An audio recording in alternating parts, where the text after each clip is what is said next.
Toute l'Allemagne fait un triomphe à Hitler. Sa conquête éclair de l'Europe subjugue ses généraux.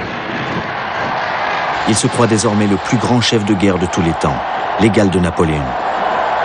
Et comme pour l'empereur, personne n'osera plus le contredire.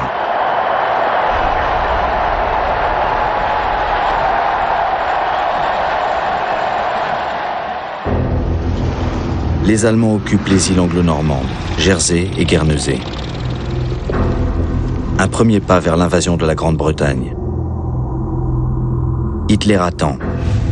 Après tout, ces gens sont des cousins germains. Une alliance avec eux est envisageable. L'Europe serait allemande, l'océan britannique. Mais Churchill n'acceptera jamais. Les Anglais attendent une invasion allemande en prenant des mesures qui peuvent paraître dérisoires. Le bruit court que la bataille de France a été gagnée par les Allemands parce qu'ils avaient des cartes Michelin. L'autre mesure immédiate est de mettre les enfants à l'abri, à la campagne. Toujours un déchirement.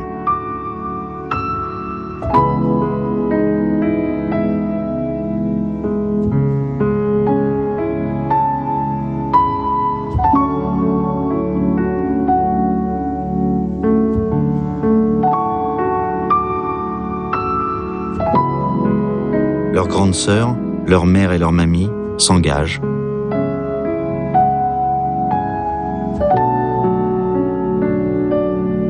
Car chacune doit défendre sa maison contre les redoutables parachutistes allemands.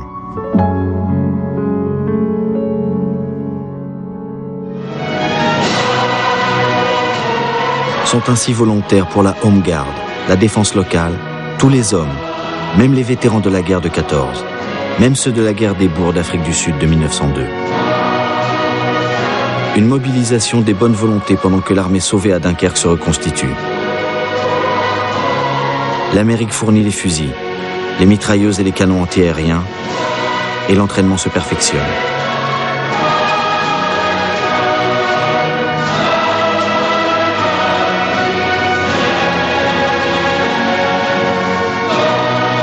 Alors Churchill prononce son discours resté le plus cher dans le cœur des Anglais.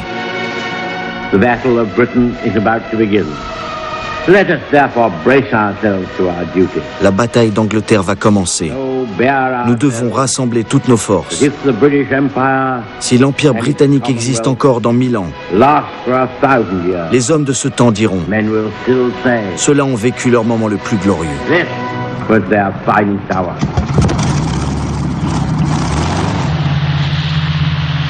L'une des armes principales de Churchill, c'est la RAF, la Royal Air Force, et un avion remarquable, le Spitfire, avec son moteur Rolls-Royce, le meilleur chasseur du monde.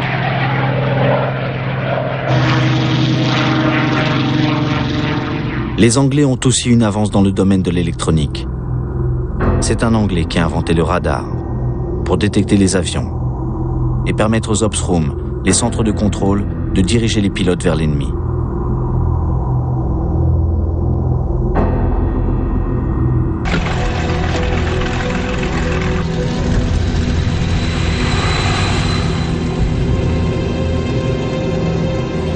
À partir de ces terrains de la France occupée, les Allemands vont s'acharner sur le trafic maritime, les ports,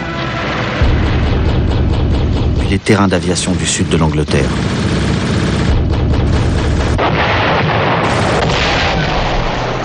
Ils vont abattre 400 avions anglais au prix de 1000 des leurs. Les pilotes anglais ont tenu bon, ils se sont sacrifiés.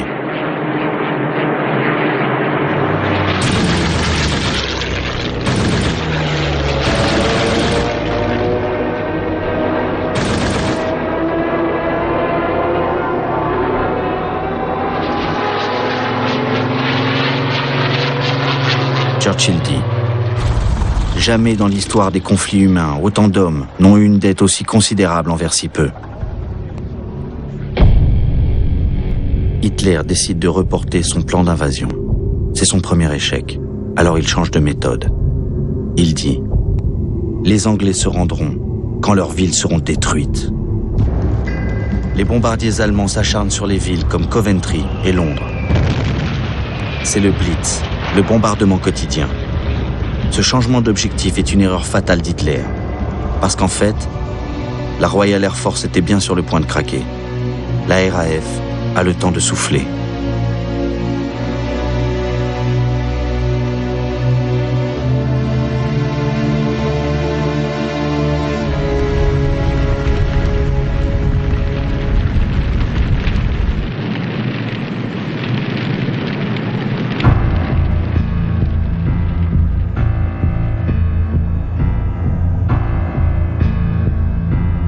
Quant au peuple anglais, il se révèle admirable. Il s'est enterré dans les jardins de ses cottages. Il dort dans le métro avant d'aller au boulot.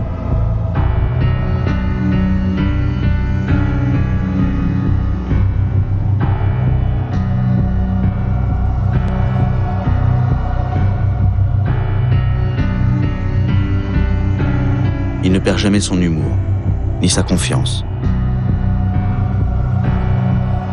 Churchill dit: Ici, dans cette ville de Londres, Sir Hitler prétend réduire en cendres. Nos gens tiennent bon. Hitler est exaspéré. Il dit: Churchill est un demi-américain, ivrogne et enjuivé.